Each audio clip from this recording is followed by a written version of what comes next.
Okay.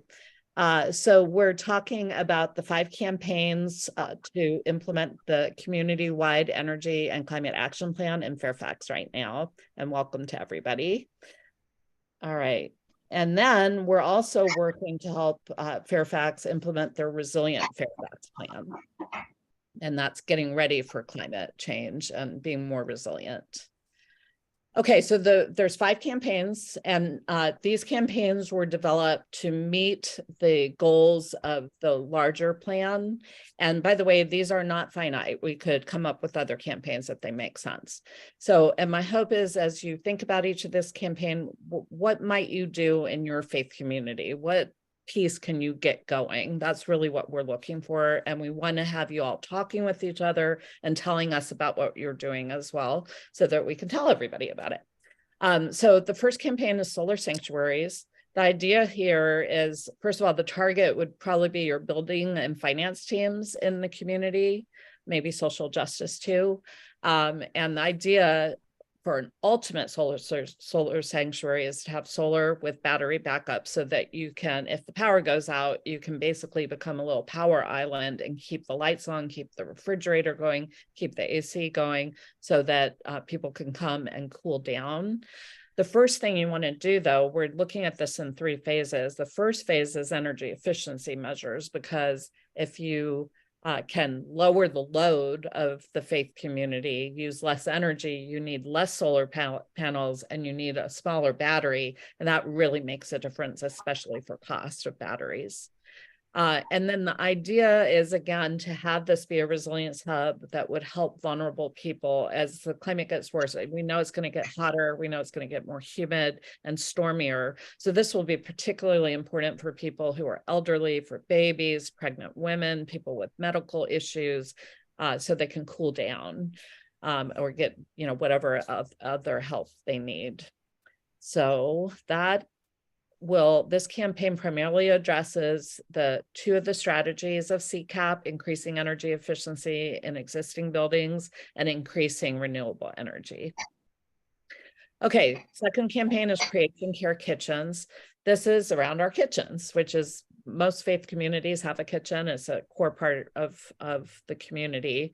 The target would be, again, the building teams, but then all the people who cook the meals and the event volunteers. And sample and tactics are switching out a dirty gas stove to an induction stove. This is actually a picture from one of the greenest churches in Northern Virginia, and they are working right now on switching out to an induction stove. Then what we eat really matters to climate change. That was our last event. We had a wonderful talk by John Cluett. If it's up on our YouTube channel, I highly recommend watching it. But food is, by the way, a very emotional issue. So we're talking about options, increasing plant forward options, and maybe with some education for folks about why it matters to climate. Then faith communities do so much food rescue already. If we could increase that, food is a huge part of the climate problem, and Project Drawdown really explains that well. And then we also are working with the waste stream. So if we could but this is my personal pet peeve. That's why I've got reusable coffee cups at my church. We always have styrofoam cups. We also have mugs, and I'm hoping we'll get to the point where we just have mugs.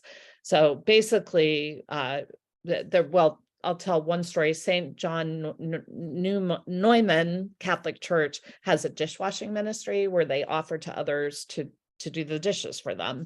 And they're finding that's really working to reduce their waste stream.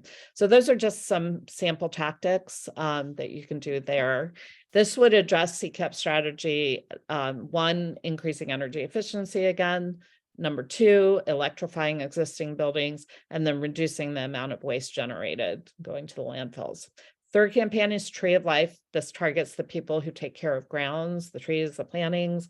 Sample tactics, planting more native plants, maybe community gardens. A lot of faith communities do this and then give the fresh produce to food pantries. Native trees, getting rid of invasives, maybe a little less lawn and less pesticides, things like that. This campaign addresses the strategies around green spaces and natural systems, and also waste generated, because compost is one of our core parts there. Today, we're going to talk about the FACS Transit Core. The idea here, the target is the parishioners, employees, vendors, everybody who drives to get to your faith community and to service your faith community.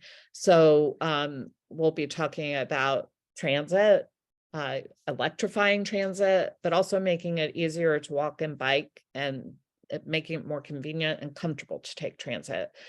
So there's a lot there that we're going to unpack today.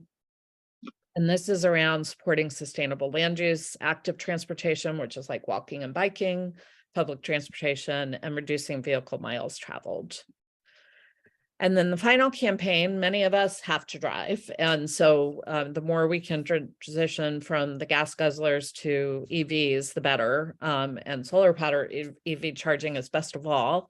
And faith communities are a wonderful place to do ride and drive events. If you're at all interested in what that might be, please talk to me. I want to get one of those scheduled. And then electric bikes are getting more and more popular. So, maybe having charging for electric bikes.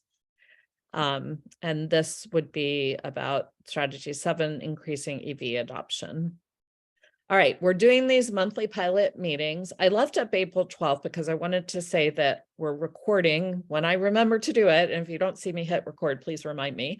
But we're recording these and putting them up on our YouTube channel so you can share them with fellow faith communities, and you can tell people the most interesting parts with the timestamps. But basically, we want to get these ideas out to as many faith communities as possible. This month, we're doing FACS Transit Core. Next month, we're going to talk about clean cars. And then in July, we're going to talk about, we'll have finished one session on each campaign. Where are we? How are we doing? What could we do going forward? And then we're going to start a new round of all of these. And finally, if you are new to FACS, please be sure to sign up for our newsletter, where we always have these meetings advertised, as well as other fascinating webinars and things we're doing together at faithforclimate.org/join. All right, and with that, I think that is the last slide. So now, Rachel, I'm going to give you the ability to share your screen.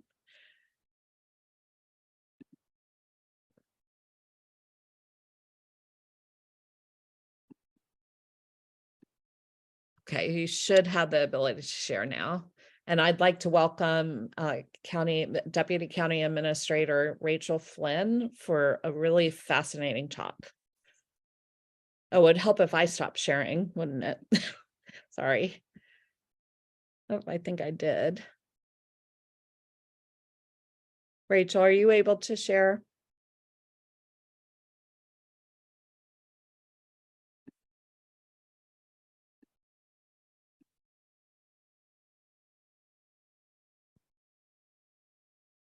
Rachel, are you there? Can the rest of you hear me? Yes, I can hear you, and you are continuing to share. Oh, so that's the problem. And it's not, oh, there it is. Sorry. Okay, thank you, John Cluett. Rachel, you should be able to share now. Okay. We're missing my colleague who usually helps me with all the tech. Thank you for your patience. Okay. You can see my screen, I hope. Yep. Yes. All right. Thanks, Andrea. I appreciate the opportunity to speak to this group, and thanks you all for attending. I love talking about transportation because I think it's so important for our lives and for our quality of life, and addresses equity, it addresses the environment, it addresses our health, it affects land use, and obviously our economy and what kind of place we want to be. So I guess first question is why is this so important? And it is because of the things I just mentioned, and that today we have 71% what we call SOV, single occupant vehicle rate. It's also called drive alone to work. DAW, and it really should be less than 50%. So just getting out of our cars is really critical, and I'll talk about how maybe one day we can get there. There are basically three types of streets. So you got limited access highways, Beltway, Toll Road, I-66, 95, 395.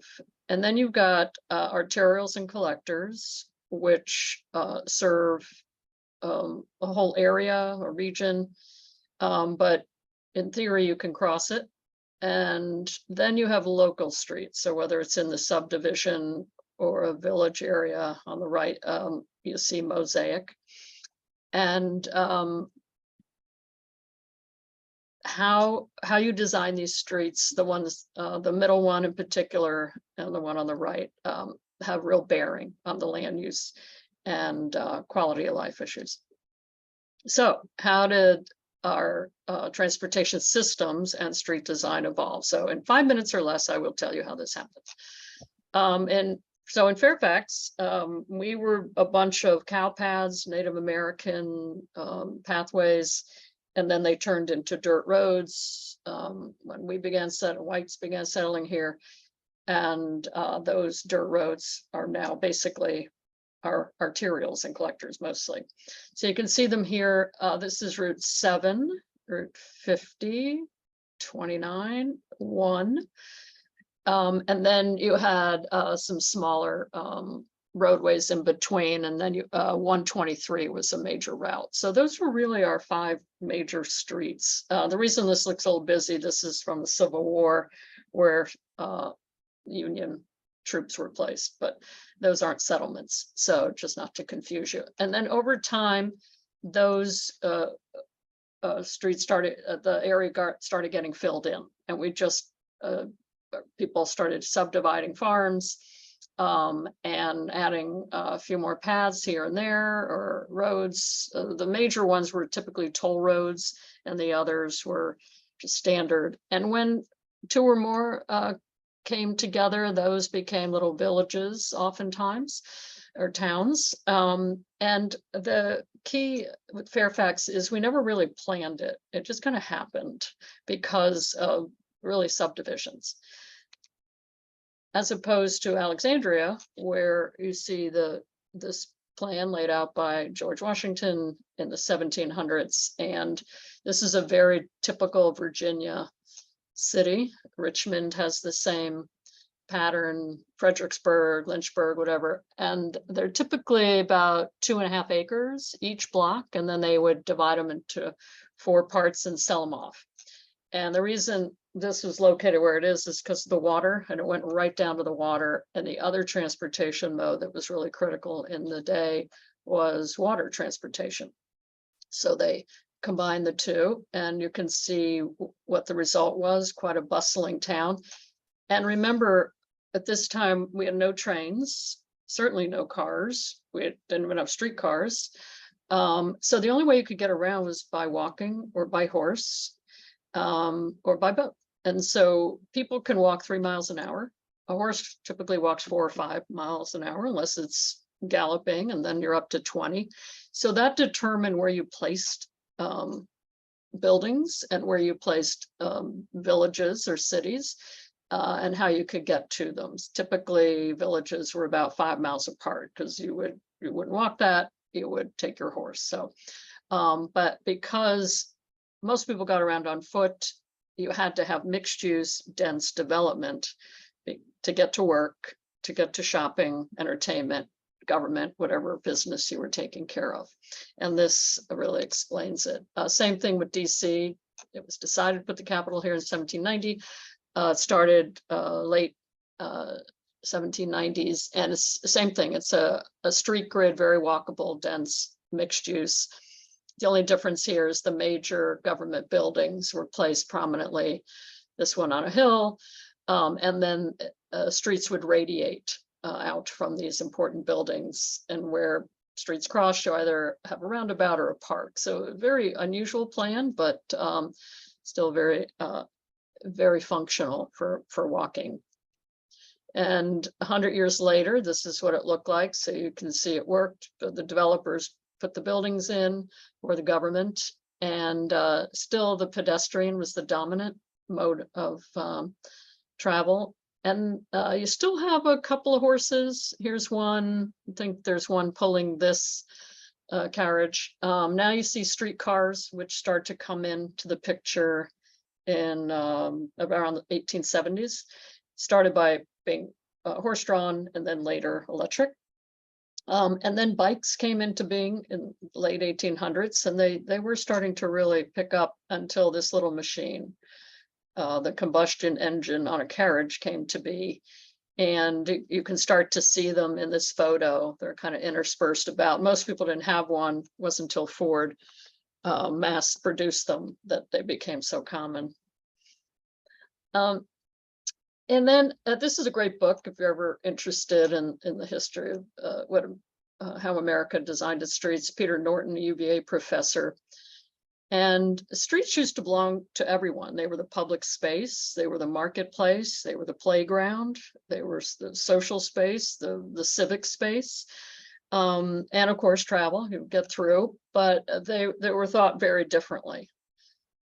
I'll play you this little video to show you how this is San Francisco back right before the earthquake, actually. In 1906, and you can see everyone's using the street as they will. Here comes a cyclist just in the middle of the street. There goes a car. Here comes a streetcar. People just cross wherever they want.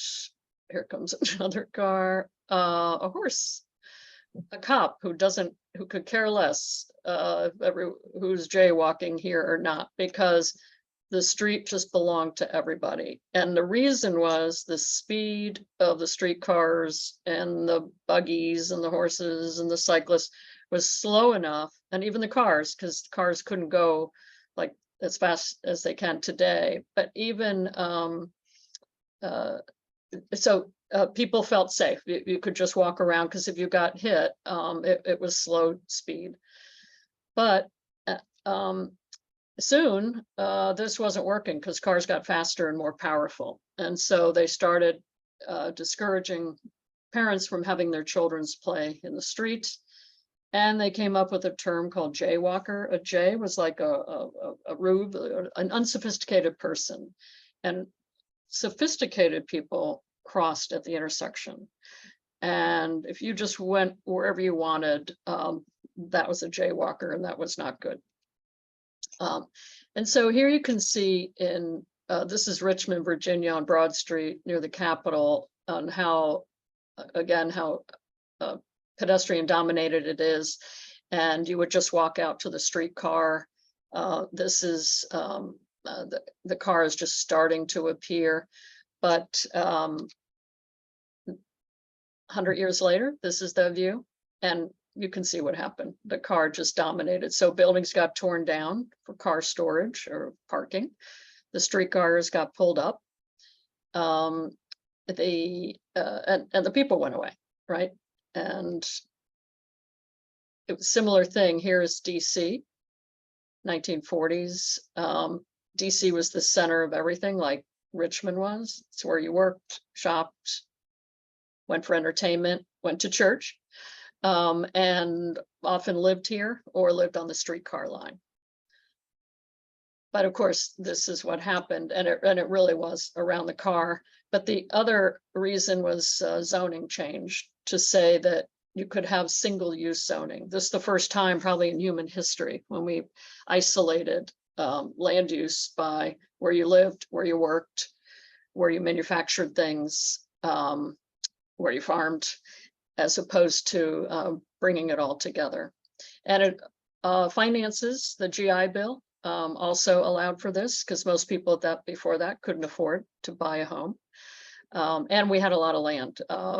But to get to that land, this handy thing called the car really came in to the picture. So you can see here what that did. The black line is the DC region and how it grew from the 50s. I picked 50 because that's really when we started to take off. And DC used to be half the population for the region. That's the green line here. And here it is today.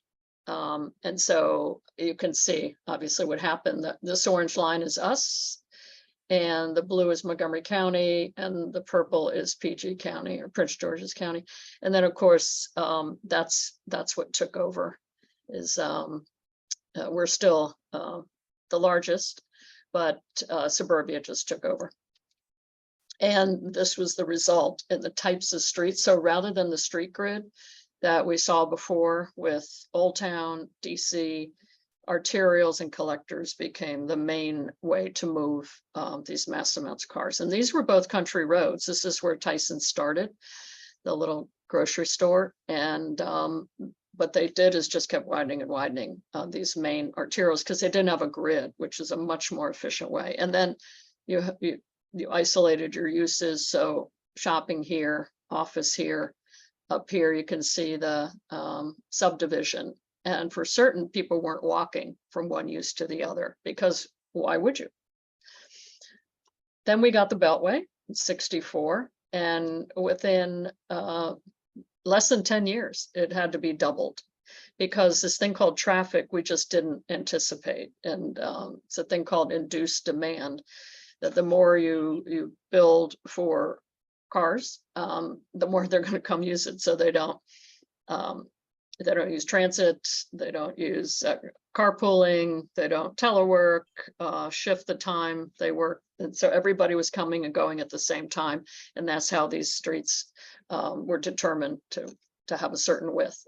But we can't keep widening now. We're basically out of room on these. So that's part of the reason we have to start thinking differently. That I-66 widening you just experienced the last 5 years, that's the last time we're going to be able to do that. And so we can't get to this, fortunately. The other thing with cars is they take up so much room. So even with population growth, you can handle a lot with pedestrians and cyclists.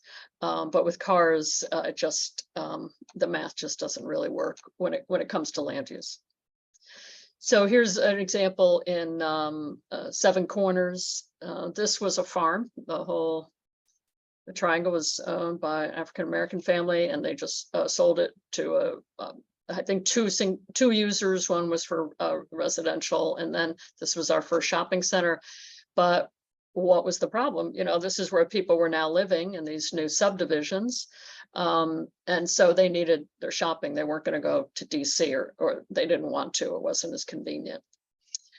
But what then resulted was this traffic, again, we hadn't anticipated, because as you can see here, there's no grid. It's just based on a country road. So again, there was no planning. It was really a land grab. And so whatever farm you could get and then subdivide, that was how development happened. And we controlled it to some extent. Like this is a commercial corridor where you don't have resi right on these main arterials. But we didn't really think of the minutia and the fine grain about planning that historically had been around for thousands of years. We think the oldest city in the world is Jericho. That was 10,000 BC. And so really this is a 100-year experiment that we didn't have for over 11,000 years. So here you can see in Seven Corners, this used to be a roundabout, and this road was at grade. And so streets weren't treated, we call them car sewers. They weren't treated like a pipe where you just wanted to get the car through. They were treated like civic spaces, living, breathing places that all people use, like I showed you in the San Francisco example. But what became the norm was that the car became the dominant mode, and we rewarded the long distance traveler and the through distance traveler. So this neighborhood is not considered when this really ditch got designed. It was about how to get these cars through. Typically about a third of our arterials have through traffic only. It's not for the locals, so they don't add to the economy. They don't create place. They don't create community. We're just making sure they get through. And this is what we want to change in, as Andrea mentioned with VDOT. So it's what we want to change in how we think about these streets. Who are they for? And how do we create place and grow our economy? So you can have this in the beaker, or you can have all of these things in the beaker, and we want what's on the right. So one of the reasons we got to this point is after cars became prolific and became an issue, and we said they were going to dominate the roads. We said, well, then we need a way to measure all this and decide how wide does the road have to be. So they came up with a method called level of service, LOS. I call it level of stupidity. But they then said, okay, if a car has to wait less than 10 seconds at a traffic light, it's an A. And if it's more than 80 seconds at a traffic light, you get an F. And if it's an F, then we're going to add more lanes. And they do all these formulas, and it costs millions of dollars. Can't tell you how much has been spent to develop models like this. And they'll tell you a mile away how long someone's waiting at a traffic light and what it means, and these Fs. And then what do you do about the F? And do you just live with the F, or do you keep widening the road? Well, we're bumping into, we can't keep widening the road. We do it some places. We're also realizing it's not a good idea, because when you do that, now the pedestrian's not as likely to travel in this area because it's too far to cross. We can't have as many crosswalks because we're trying to get that traffic through. We're putting less room for the sidewalks and the bike lane because we need to accommodate the car. So we know this now, and this is what we're trying to figure out. So we recently introduced to our board a thing called additional measures of effectiveness. So an LOS is a type of measure of effectiveness, or MOE. So we want to find additional MOEs. So we presented to the board in December and talked to them about this and how it affects our comprehensive planning, entitlements, because often when people come in with major projects, they have to widen the road or make changes. It'll affect our corridor studies in general, whether it's Route 7 that we're looking at now for BRT, or Route 1. And all of this was explained to the board, and they really were excited about this because they know what it's like to be at these meetings and people bringing up LOS and how we're not looking at the big picture of how everybody travels. So here you can see an example in Tyson's. It's just 10 lanes. Started out as 2 lanes, that dirt road I showed you in the beginning, and all the way back to colonial times. Today it's up to about 30,000 ADTs, we call them, average daily traffic. And you'll notice there's no pedestrians, no cyclists, there's no buildings really relating to the street except gas stations. Later you come up to the mall, but that's typically approached by car. But here you have a street, same ADT, or very close to it. It's only 6 lanes. It's got on-street parking, and it has all the elements that we want. So the lanes are narrower, so cars are going to go slower. We have street trees for comfort for pedestrians and cyclists, and it feels better in general. And drivers notice trees, usually subconsciously, but it helps slow them down. It affects the kind of land uses you're going to get and where they're going to be placed on that street, rather than a parking lot in front. Now you have buildings with parking in the back, or maybe you don't have it. And also on-street parking slows traffic, or slows speed for traveling cars, because again, we pay attention to objects in the roadway. So if they can have this, could we? And here you see on Route 7, ours is about 8 lanes wide, in Tyson's, if not wider. And Falls Church said, no, we're not widening it. 4 lanes is what you get. And look at the results of the land use, the economic impact, and they have a good amount of pedestrians and cyclists in this area. So we think, well, if they could do it in Falls Church, can we do that in Tyson's? And this is the plan for Tyson's, one of the renderings, with 4 lanes of traffic, and then a BRT, and of course, focus on people. And so we're trying to get there, and we're starting with some of the more of the side streets, like International, places like that. Eventually, we want to get to 7 and 123, because 1/3 of the cars are cutting through Tyson's. We get no value from it. Then when you go back to LOS and you say, well, what's important really depends on where you're coming from. So the image on the left, the LOS would say that's an F, and the image on the right's an A. Look at all that capacity we've created for those cars, about 8 lanes, and hardly anyone's there. Even at rush hour, it's not that bad. And this here, by the way, is not a sidewalk, it's a gutter. So it's affected the land use and where they're going to build and how people are going to use it. There's no pedestrians. So anyway, they said, this is what we want. That's an A. We'll never wait more than 10 seconds at a traffic light. But an economist would say this is an A and this is an F.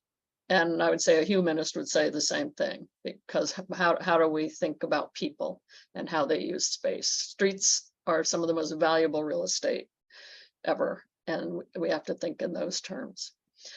Also, when we try and quote solve for congestion, what we typically do is induce more traffic, because we add that lane and people go, oh goody, they added the lane, now I can drive again. So I'll stop carpooling, I'll stop using transit, I'll go in at the normal time. Telework has obviously had an impact, but we still really haven't changed our modeling. And it's showing in the numbers. Here's the US average, 32% population growth, but 42% freeway growth, and congestion is up 144%. So it's not working. And here are the DC numbers. It's a little better, but 4% less than population growth, but our delay times went way up. So we know we have to think differently about it, and we're traveling more. So in cars, and if we want to get people out of their cars, we need to think differently.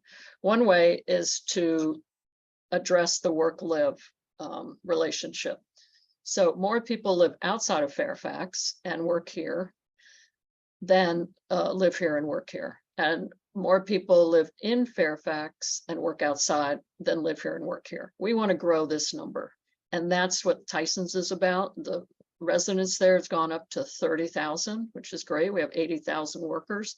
So we want to keep building on that. Plus you really create place when people work there, and then you see more pedestrians, and then those pedestrians want better streets. So it's a really great way to make this happen. This is what's happened at Mosaic, Reston, places like this. So we need to grow this number. And people are simply dying from cars.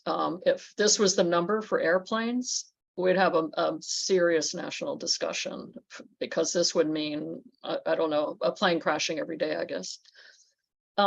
So you see something like this. This is the gateway to the Mount Vernon area, and it's 11 lanes wide.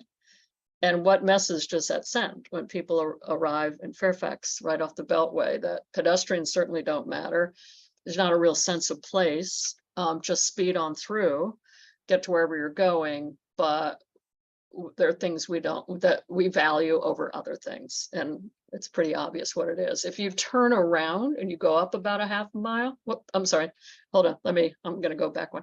So this is, and what's happening is people are getting killed from this. So this woman, we think, was walking here. There's a sidewalk here, and then when it stopped, she just went for it to go wherever she was going, because she didn't want to go another 500 feet or so to the intersection. And we see a lot of this. Remember the jaywalker?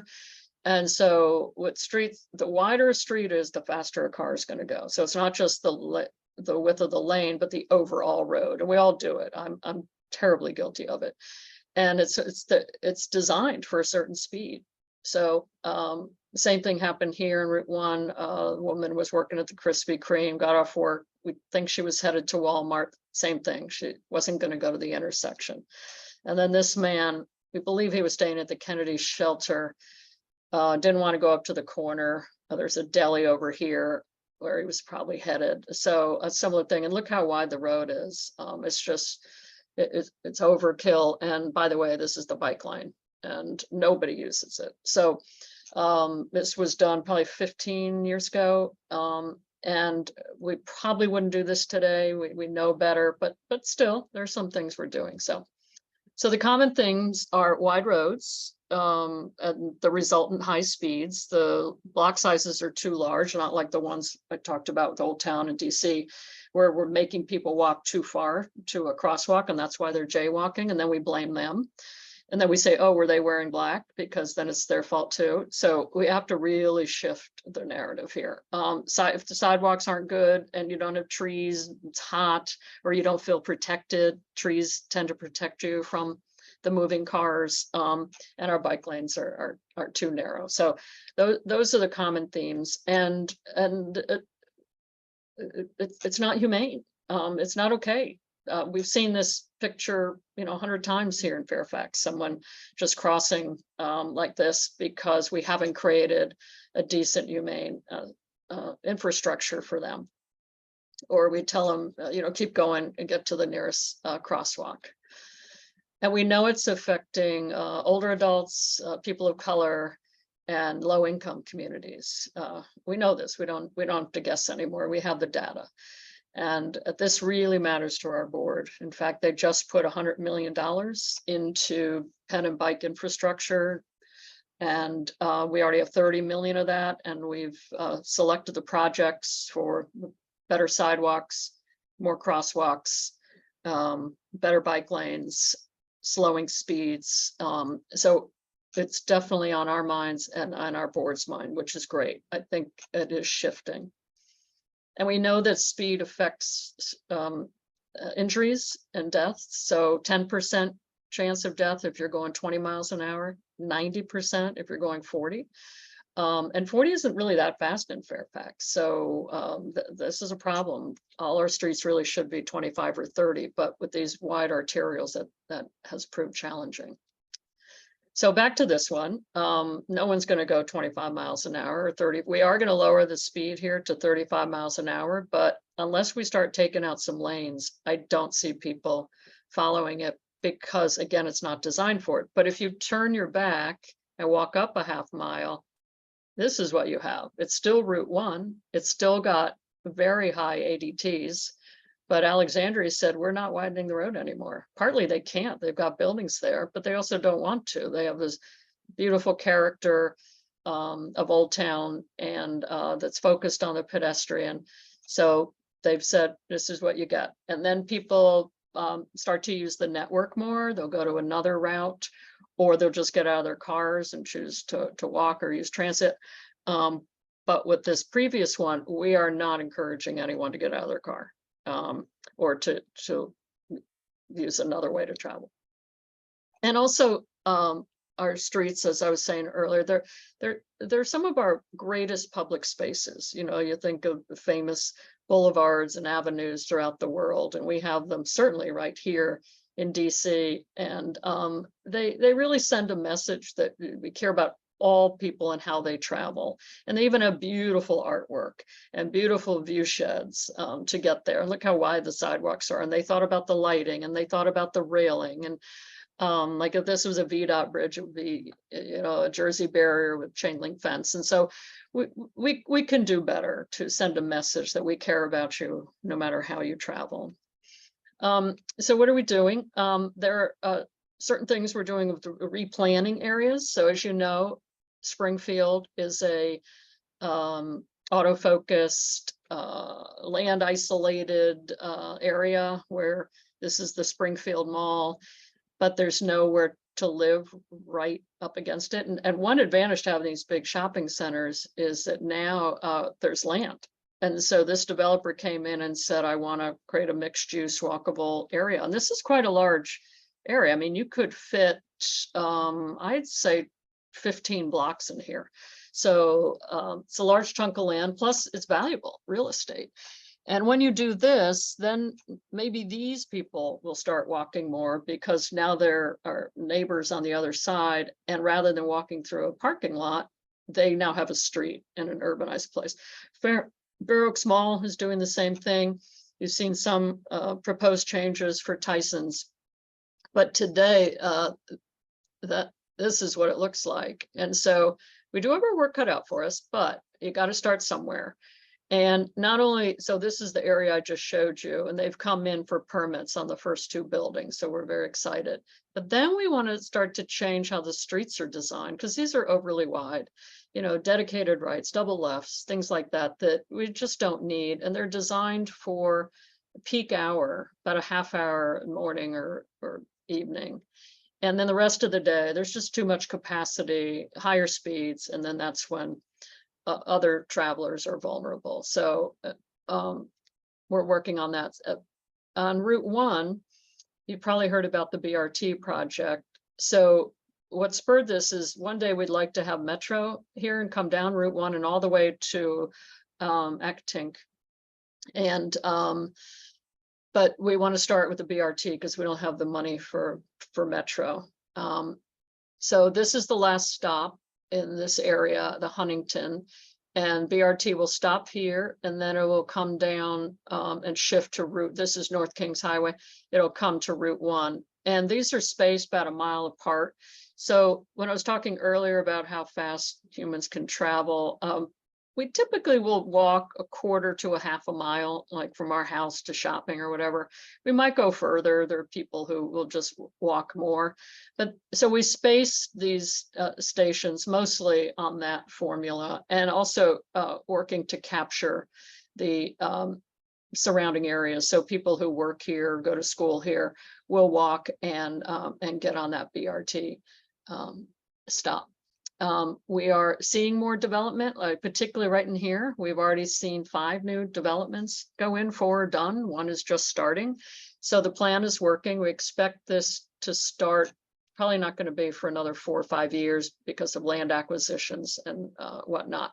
But it's really great to see that this is becoming the vision for this area, as opposed to the strip that you've seen for so many years that, again, started out as a 2-lane country road and then slowly evolved into a commercial strip. And now we're trying to make it our main street and our main boulevard. So here again is Richmond Highway.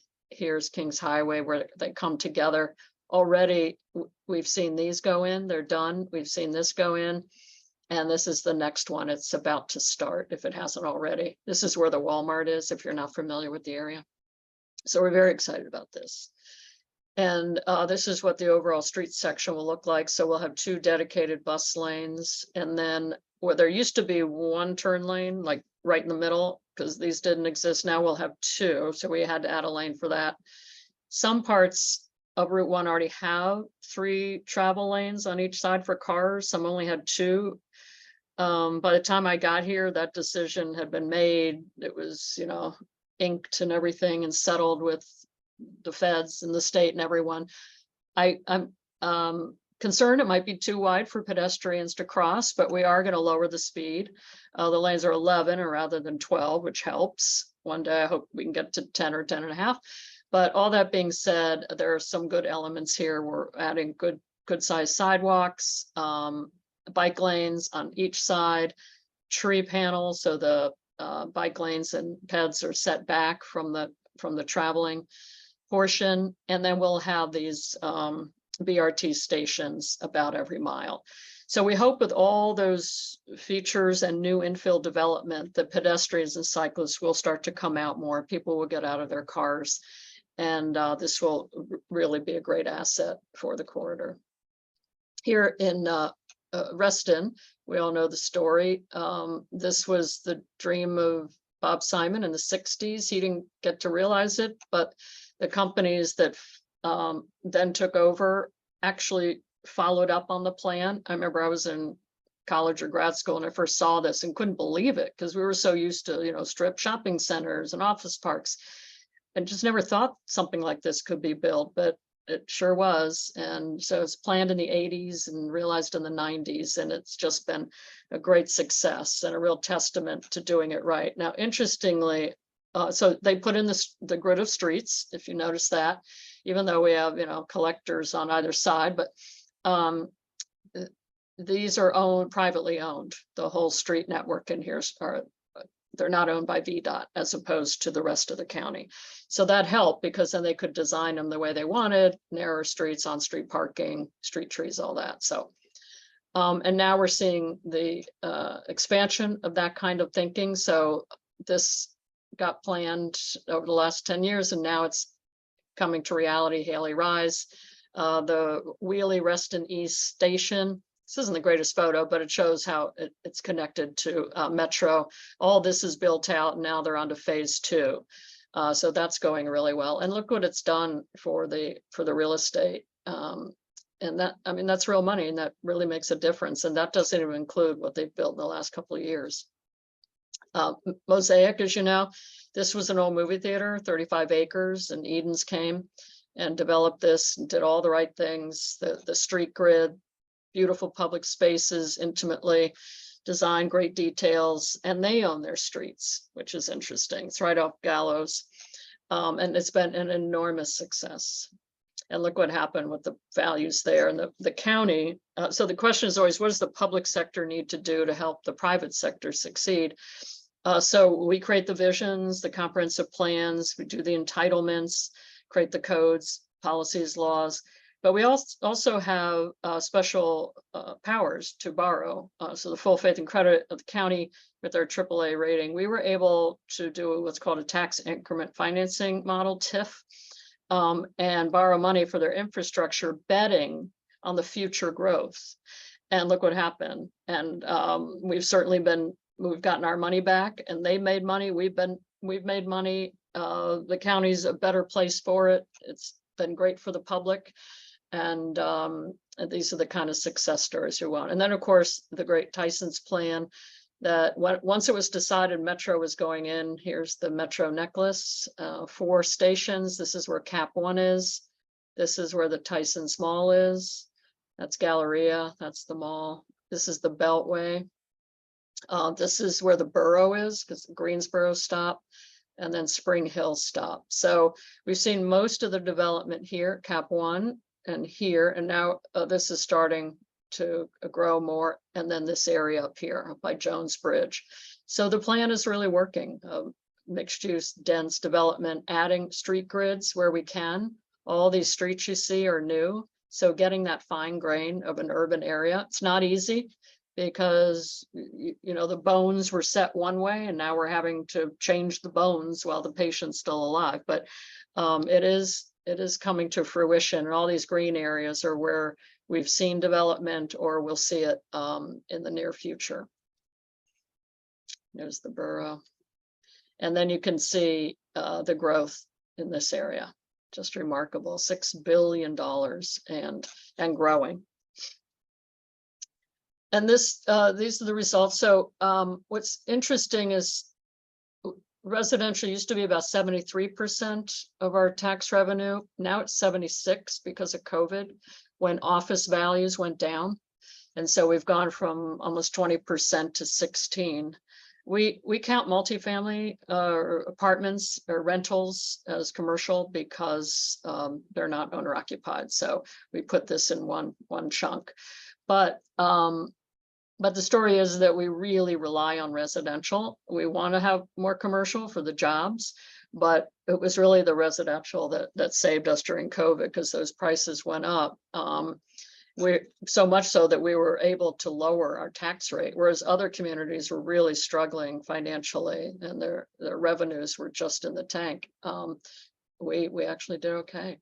And then the other piece of this is that Providence has been our highest revenue generator.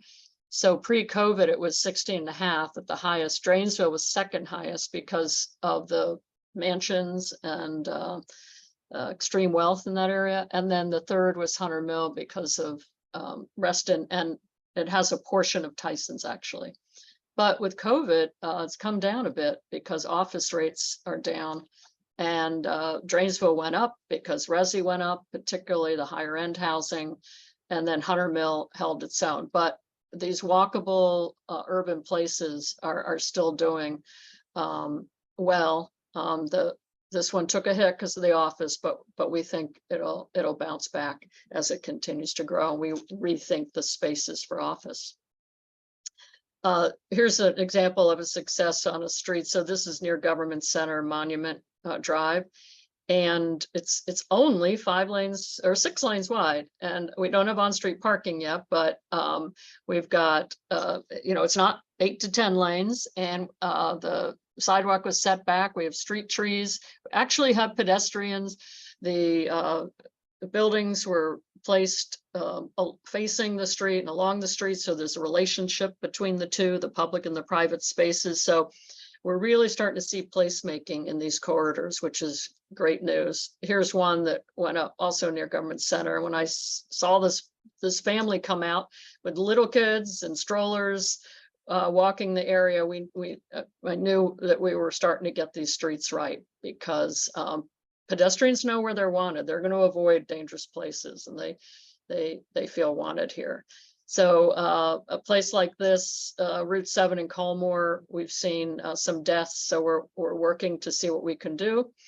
Can we get rid of some of the lanes and put them for bikes, get better sidewalks? Like here, you can see there's no sidewalk. Why not make it more Main Street like? I know people say, oh, you can never do that, but we really could. Over time, we could you decide who gets the lanes, who gets that valuable land, and then you start to redevelop with the architecture and bring it up closer to the street, so it feels more like a community rather than that car sewer we were talking about. Even little things like this, they did this in Arlington, where they start to give back the street to people and just using simple curb stops. So we're starting to talk to VDOT about this, and getting away from that LOS and just saying, think about how these streets are used, and putting in basic infrastructure like what the Board of Supervisors just gave us. We're starting to put up signs to remind people how fast they're going. We will be putting up school cameras, speed cameras around schools. Even though I'd love to see the street design change, at least we're starting with something. And it's a big part of it. Since COVID, ped deaths have gone way up. There's a lot more capacity on the roads. People are therefore going faster. We think more people are outside, so they're walking more. So we hit about I don't know, maybe a 10 or 20-year high here of 22 people last year who were killed. So that's why this is so important to our board and getting this right. And to get back to the basics, like the street grid, instead of this model, which is very arterial dependent. If you live here, or you live here, everybody has to get on these main roads, and that's why they get so wide and so high speed, as opposed to this, which is much more human. And also it's just not good for our health and good for the environment. So I'll leave you with this. This is the perfect street. We want to start. We have, well, actually, no, I'm not going to leave you with this. I have a little bit more. I did another presentation today, and I changed the order for this one. So this is the perfect street. Great. The sidewalk's just right. You got street furniture, vegetation, street trees, protected bike lane. You don't have more than 4 lanes for moving cars. The buildings are right where they should be, up against the sidewalk. So this is really what we want for good placemaking and safe streets. So how do we get there?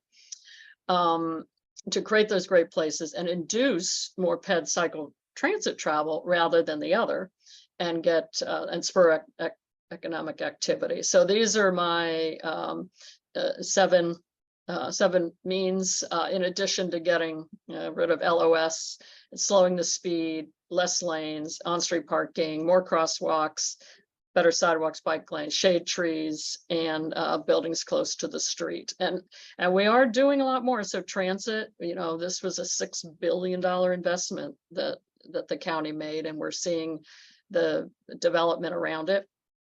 This is the BRT I was telling you about for Richmond Highway. We have capital bike share going in all over the county. We're putting in infrastructure, so people from neighborhoods over here will start to walk to Metro or wherever they're going. Or we took a lane out here and gave it back to bicyclists. We're improving connectivity. This is the Vesper Trail, and right near Tyson's. So this neighborhood here these folks can now walk over to Tyson's or bike. This was a little experiment. We did a mosaic. It's going to end on June 30th. So if you want to try it, it's a little autonomous vehicle called Relay. And it goes from the Dunn-Loring Metro down to Mosaic and back. And it's not real reliable for commuters because it's a bit fussy, which is why we're experimenting with it. But it's still taught us a lot about what needs to be done for AVs. So we were the first to do this in Virginia on a public street. And then we're doing, this was for the board Safe Streets for All program, the little things we can do that I've been talking about in this program. And that's online, and I could send that to Andrea if you want that. And we've also started active FACS. It's about a year, and it'll take another year. And the idea is, what do we have to do to our infrastructure to get more people out and to travel, not just for recreation, for walking and biking, but for all their travel needs. And from that, we want to have a complete streets policy. The feds have one. Alexandria implemented one about 4 years ago. Smart Growth America, which is one of the great nonprofits that provides such good advice on how we should do all of this. And COG has one. So that's a next step for us. And then maybe try some what they call tactile urbanism, reclaiming some of those lanes for people and plants. You can see a wide variety. I think these are all in Toronto. Closing slip lanes, turning them into parklets, bringing out people to help change these lanes. This is my favorite. It's a rollout crosswalk. Imagine if we could do that all over the county. So this one I'll leave you with. So when I saw this street and these people were jaywalking, I thought, this is perfect. It has all the elements I've been talking about. Now, this is a private street, but still, it's one of our newer ones. And but it shows that we know how to do this. And these pedestrians feel safe enough to just jaywalk, just like those San Franciscans did.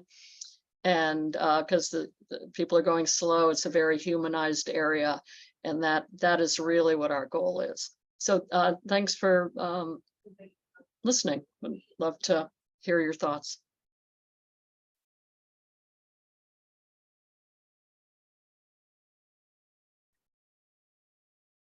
I've been chatting away on mute. Sorry. Rachel, thank you so much. I wanted to say I got your title wrong. It's Deputy County Executive in Fairfax. I did it loud in on you there. Oh, I didn't even notice. That's funny.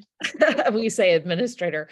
Anyway, so thank you. That was just fascinating. And I hope I'd love to hear what people think, and then get in a discussion of how we can support this fantastic work that Fairfax is leading. And I'm going to start it off by saying I'm a former county supervisor who was I was a decision maker voting on these transportation projects. And it wasn't until a decade later, and I was working on an intersection problem, or 2 intersections near my house, that I really got that LOS was driving everything and making my advocacy to make, it walkable a mile from Metro, like almost impossible. I was up against such a force, which is VDOT and this LOS thing. I just want to witness that it is, even if you're a former county supervisor who really knows a lot, this is just critical what Rachel's doing. It is so critical, and I want us to support it. And just trust me how important it is. I was so happy when you told me how much this mattered to you, Andrea, because most people go, what's that? And they're interested once you tell them, but the fact that you already knew, that was music to my ears. Thank you. Thank you. So, before there's a lot of hands up, I want to make sure, Chris, that you get a chance to, I made you a co-host so that you could share the near misses tool. So I'm just going to say, I'm going to pass it off to you first. You have your hand up. Chris is a member of UCF, and he also is with Northern Virginia Families for Safer Streets, and they are doing some great things to help raise the visibility of dangers. And I was thinking the near miss tool, Chris, when it's convenient for you to show folks that. Sure, thank you. I usually can't do two things at once, but while I'm trying to do that, I'll just say, I guess in one word, Rachel, amen. Thank you so much for your presentation. Obviously preaching to the choir in my case, but I really appreciated your presentation. And thanks for the opportunity for showing the tool. So I just dropped the link in the chat, but I'm a board member of FACS Families for Safe Streets. The umbrella organization, Northern Virginia Families for Safe Streets, has an Alexandria, Arlington, and Fairfax chapter. And one of the things that we do is we have this, what we call a near miss or dangerous locations reporting tool. There's a survey that you can take. You could bookmark it on your phone, bookmark it on your computer. And the intent is it's supposed to be an easy way to report a near miss, which is a sort of an almost crash. Obviously, if you're involved in a crash, we want you to call the police, but to report near misses through a simple interface that lets you basically drop a pin on a map and provide a description of what happened, or to simply report a dangerous location. Maybe you have an intersection that's in desperate need of safety measures, or a dangerous arterial or something like that. And then what we can do is in real time, we can plot those things on a dashboard that you could also look at. And that's what I'm going to open up, and hopefully what you're seeing here in a second when it loads. And in the dashboard, you should be able to, you could, for example, take a look at information in your neighborhood. You could zoom into this to the map and look at your community, and do a variety of different types of analysis. So hopefully this is coming up okay. Can you guys all see the near miss dangerous location? See it. Yep. Okay, I'm going to expand. There's a link to a little user guide if you want to explore, but I'll just expand the map real quick and zoom in a little bit and just sort of show you that what this does is it basically plots the incidents that have been reported through the tool. And you can zoom in. You can also click on a particular incident and pull up data about the report. And there's really two types of information that are presented. The other one, which I'll just show you real quickly, is called TREDS data. And I always forget what the acronym is, but it's essentially the state's official vehicular crash database. So you could also add layers for example, pet and bike crashes by sort of enabling that data layer, which I've just done. So you can look at a dangerous corridor, like if I'll zoom in on the Route 1 corridor, for example, and you can actually see crash data, including severity and things like that. So this is a tool that we really would like people to use because it allows us to then turn around and use it in our advocacy efforts with FCDOT, BDOT, Board of Supervisors, officials, et cetera. And I don't want to take too much time, but I think our goal is to try and pivot towards more predictive analyses by our transportation officials. A lot of our conversations with VDOTs are about crash histories and histories of fatalities, and hearing things like, no, this intersection doesn't need help. There's no history of severe, crashes or fatalities, when the neighbors who live on that intersection say it's just a matter of time. So this is a way that we can hopefully rally data in our own advocacy efforts. So I would encourage you to use it. Use it often. It's not a one-time thing. Each time you have a near miss, we would request that you use it. So thanks for the opportunity to share that. Welcome. Andrea, I appreciate it. I just want to say, as a former supervisor who was trying to get things fixed, it seemed like VDOT just listened to deaths. Like if you got 2 deaths somewhere, we would finally get attention, get things fixed. So this will help us, I think, get to where the metric doesn't have to be someone dying to get it fixed. So thank you so much for this. If you could just stop sharing. Yeah, sure. And John Cartmell, your hand's up. Okay, just a quick question for Rachel. What role does the County Planning Commission play in this, and how can we influence them to help us, I guess?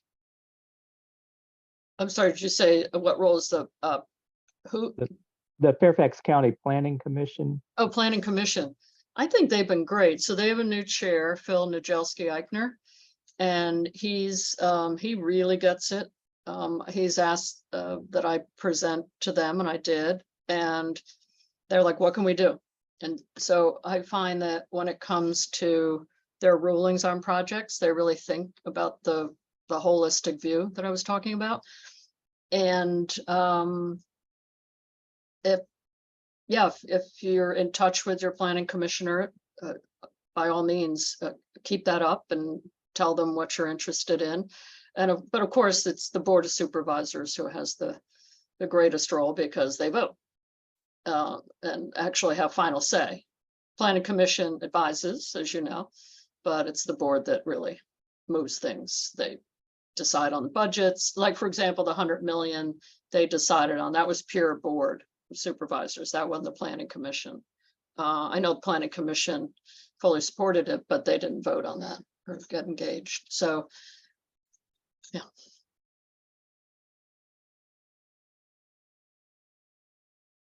Scott Peterson. Oh, hi. Hi. Fantastic presentation. Thank you. And Andrea, thank you for bringing her to us. You know, I will admit, I didn't know what this was all about.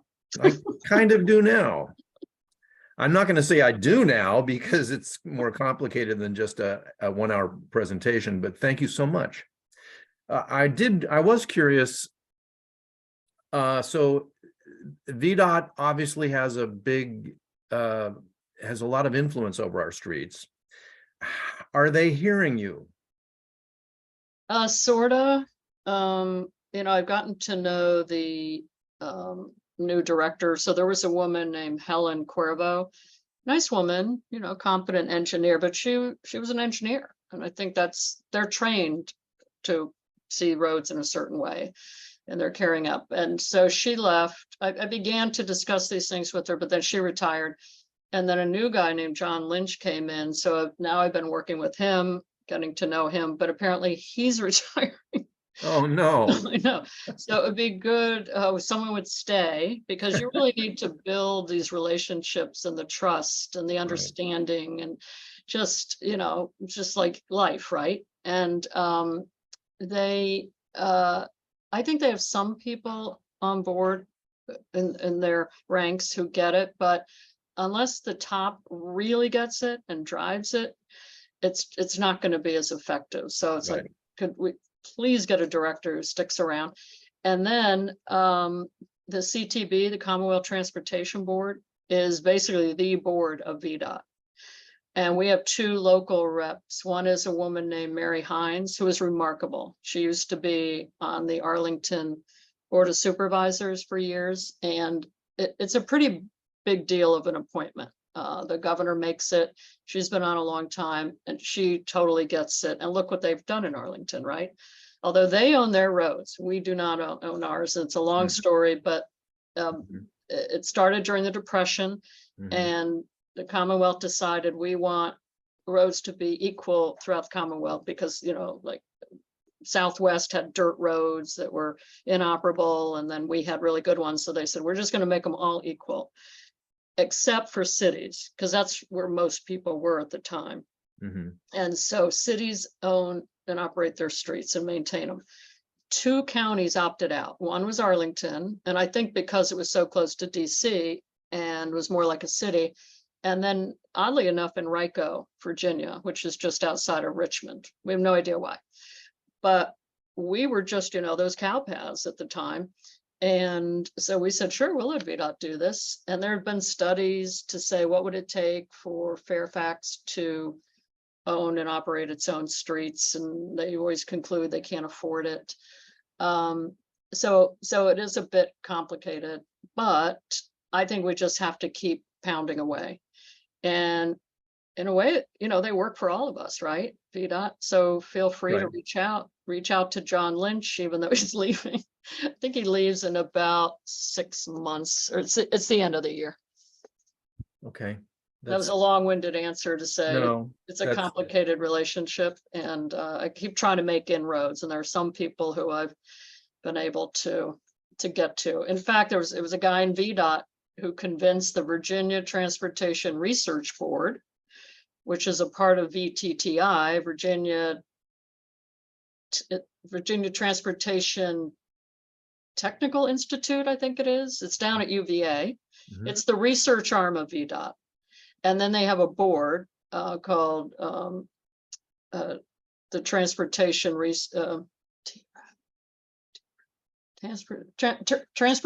Policy Research Advisory Board.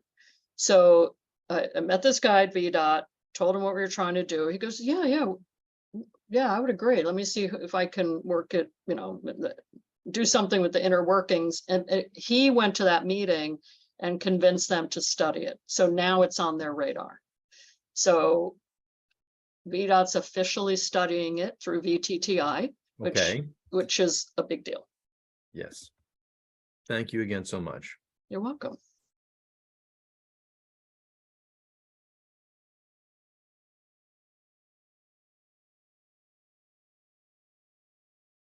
I keep talking on mute. Chris, you had your hand up? Oh, yeah, sure. Yeah, Rachel, I guess two questions, if I might. One, I was wondering if you have any updates on the replacement, the search for Tom Basadny's replacement, FCDOT director. And then the other question I was going to ask was, yeah, I think this new vision for the county is great. And, I think we've seen over decades that, when we have these opportunities for infill development, like we've seen in Reston and Tyson's, Merrifield, et cetera, that, we can make really important changes, but we have so many roads that need help now, right? We have, more than 30 pedestrians died last year on our roads. So we have these arterials that need help now and can't wait for 12 or 15 or 20 years for the next redevelopment opportunity. And we're always seem to be stymied by sort of what I would call interim fixes, the tactical urbanism kind of things that you talked about. Can we shut down a right turn lane by putting up some kind of barriers, or can we protect a bike lane with bollards? Can we reduce a turning radius with bollards and paint? And the answers we all get is no. And so I guess I'm wondering is there some way that we can work towards getting some yeses to some of those more interim solutions until we can do the more substantive, do-over projects, the multi-million-dollar 10, 15, 20-year timeline do-over projects that will ultimately solve these problems. I feel like we're lacking in the short-term solutions. Yeah, I would right now. agree. Well, I think what we could do, and I could work with your group. I know we talk a lot, and like what we're doing at Culmore and coming up with very specific Mhm. fixes, and some of which they've actually done. Maybe Yeah. come up with 5 areas where we could do these quick fixes. And then with the new, so back to the director, we're doing interviews now. So hopefully we'll have Okay. a decision this month. Yep. Tom's last day was last week. So the acting director is Greg Steverson, who has been the deputy director for a couple of years. Come up with, say, 5 areas where we want to focus, and I can work with you guys and prepare drawings. They don't have to be real fancy, just basic Mhm. stuff like the one I showed you on Seminary in Arlington, Right. and how we, it won't cost VDOT a lot. We'll help. We'll even pay for it. Then if we can get the board member for that area behind it. As you know, we do have an election coming up, so we'll have at least 2 new board members, if not more. And Mason is obviously a target because Yeah. that's where we see more pedestrians because of the population type, and a lot of car sewers. So it's not comporting. So that would be a good area. And that's what I could offer now, Chris. I think maybe Sure. we could just maybe have a work session and go through some areas where we could focus on. Because if we say we want to fix, we want quick fixes everywhere, they're not going to do it. But if we could pick like 5 and then Yeah. show how it worked, and the world did not end as they know it, right? And then it starts to catch on and others see that this happened. I think that would be the way to do it, but we have to get board support, which I think is there. But some we have, the turnover is coming, so we may as well wait for the turnover. Because why start it and then have someone leave and here we go again? It's Yeah, like the okay. VDOT director. That sounds great. Thanks, Rachel. Okay. I think we'll take you up on that. Okay, and maybe get CSG involved and trying to think of who else, like all my favorite people in the world. Oop, That would be did I great. say that? Oop. That's the Coalition for Smarter Growth. Oh, And sorry. Hugh, who is our hub leader in Alexandria, works for them, and I agree, Oh. they're awesome. Sue, yeah, did you or have? Sue, yeah. Thank you. I just wanted to note that I put a book in the chat that I heard an interview with the author. It was fascinating. He noted that there was more 3-car garages in the United States than there are affordable housing apartments. Mm, But I wonder, who is it? the author, Yeah. Henry Graber, it's in the Her? chat. Oh, I'm looking now. Paved parking. Yes. Oh, no, never heard of him. Wonder who he's with. Hmm. I don't remember who he's with. You can get the interview by Googling on NPR where. Okay, thank you. But my other question is, one of the things that he noted was that these walkable areas, which are mostly new developments, tend to be very expensive. And, so what happens to workforce housing and affordable housing, for example, in Mosaic or other places planned for Springfield? Well, fortunately, there are nearby neighborhoods that are benefiting from the mosaics of the world. And we can see it and who's visiting, and they can come over. I mean, it's not nice to cross Gallows, but you can do it. And then once you're in Mosaic, you're safe. Mhm. And with Reston, it was based on having mixed income. Right. So I think that's one of the more equitable places. But that's why, back to Chris's point, how can we get these small fixes and not wait 10, 15 years to improve Right. these streets where these people are? Right. Because I think doing these fixes is not going to result in gentrification. I think it'll result in they have a better life. They're going to stay in these areas, but it is always a problem, Sue. I mean, people with money tend to get better things. It's That's just true. I know. it's just how it is in life. I know. Well, thank you. I did love the presentation. Oh, thank you. Are you all preachers? What do you do? Members of faith communities. I don't think we have any of our faith leaders on today. Okay. But we've got a lot of them in the Alliance. And you just teed me up for what I wanted to say. I think that, well, first of all, transportation is the #1 source of carbon pollution nationwide. It might be a little different depending on the jurisdiction, but it's a huge problem. And I'd love to see Northern Virginia and Fairfax County, which I'm a native of Springfield, Virginia. So I grew up with that mess. I used to say, I just have to tell this story. People say, what's your hometown like? And I say, do you know that traffic jam just south of Washington, D.C., where 495 and 95 come together? And I'm like, that's my home, the traffic jam. That's literally what I used to tell people. So, anyway, I think that the moral voice of the faith community would be so powerful in advocating for this. And like my vision is like, let's say we pick those 5 areas and we work with the faith communities in those areas. Can you imagine a pastor or a rabbi speaking out in support of these safer streets and all the things that have to happen to get there? I just think it would be so powerful. And if people feel I've had people actually argue with me, they don't understand why this is a climate solution. But if people feel comfortable getting out of their cars, they're not burning gas, right? I mean, it's really that simple. Oh, yeah. So it's pretty straightforward that this is a really powerful climate solution. And it's also just a huge equity issue because it hurts me to watch people walking in these dangerous areas when you can tell they just don't have the money to be driving around, or recent immigrants. I mean, it's a huge equity issue. And I think we would be just a very powerful voice. So that's why I'm excited to work on this campaign and whatever we can do to support the great work that Fairfax County is doing. And then, by the way, Loudon needs a lot of help on this, huge amount of help. We're making all kinds of wrong decisions. And I'm like, it's 2023. Why are we making these decisions? But anyway, did anybody else have anything? We've run really long, but this is such a great conversation. I don't want to cut it off. I did, since you mentioned car ownership. So Fairfax has about a 95% car ownership rate. But as you go down, like Route 1 is a great example. As you go down Route 1, it gets poorer, like where we have our trailer parks and lower income housing. And the car ownership rate goes down proportionally with AMI.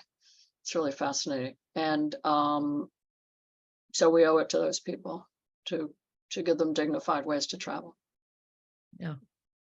I was in the Route 1 corridor the other day visiting Rising Hope Mission Church, which ministers to the homeless. And I saw an African-American gentleman in a wheelchair crossing Richmond Highway. And it was just like, oh my God. It hurts me to watch that because he was in so much danger and clearly wasn't doing it because he wanted to. He had to get somewhere. Didn't have a choice, right? So, you figure children can't drive, right? The elderly, or some of them can't drive or shouldn't drive, and then disabled, and then the poor. So I should find out. We have a great demographer here. She's my new BFF. I should find out from her what percentage of Fairfax can't drive because of their situation. That would be a good stat. I wanted to just say one more thought I had on this, because when people get hit, and I've had really unfortunate history with this, it hurts so many people, the pedestrians or the person who gets injured, their family, the first responders. And then I would imagine the pastors and the rabbis, the faith leaders who have to oversee the, who do the funeral services. This must be, I would imagine, really impacts them as well. So anyway, I really hope we lean into this. Yeah, I hadn't thought of Anybody that. else have anything? I'm sorry, Rachel. I hadn't thought of that. Yeah, that's a good point. Well, thanks you all for your engagement in this. I mean, without residents of this community, we just wouldn't get anywhere. So thank you. Well, thanks for your leadership, Rachel. All right, everybody, have a good night, and we'll send out some links in an email afterwards. Thank you. Thank you all. Bye. Bye.